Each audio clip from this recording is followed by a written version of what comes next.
Ministère Santé publique et population participer dans la 58e session commission population et développement CPD dans les Nations Unies, sorti 7 pour arriver 11 avril 2025 là.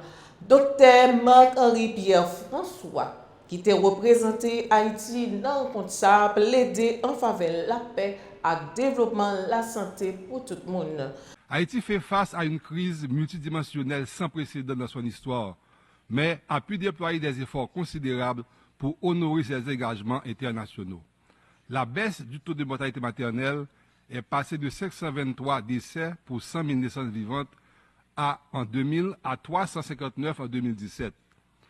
La mise en place de l'école des sages-femmes, des SONU-B, des SONU-C, la SDMR, la PTME, etc., la prévalence contraceptive moderne est passée de 13% en 2000 à 31% en 2017 et le taux de fécondité de 4,7 enfants par femme en 2000 à 3 en 2017.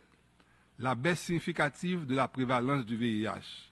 Madame la Présidente, le phénomène des déplacés internes dû à l'insécurité, particulièrement au département de l'Ouest et dans l'Artibonite, a fait régresser les acquis en matière de santé. Le plus grand centre hospitalo-universitaire du pays, communément appelé l'hôpital général, a été complètement vandalisé et incendié. L'hôpital de Mirbalais, résultant d'un partenariat public-privé, est actuellement dysfonctionnel. Madame la Présidente, les défis sont énormes.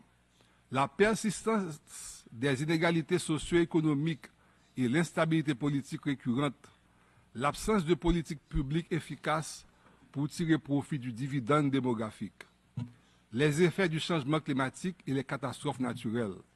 Finalement, le retard pris dans la mise en branle de la couverture sanitaire universelle, également pour la réalisation du 5e recensement général de la population et de l'habitat, entrave l'atteinte des ODD. Madame la Présidente, nous sommes convaincus que les enjeux liés à la population et au développement exige une réponse collective et une solidarité internationale renforcée.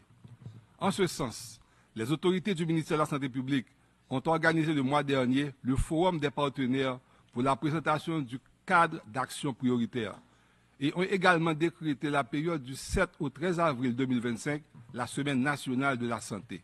Tout un programme a été élaboré.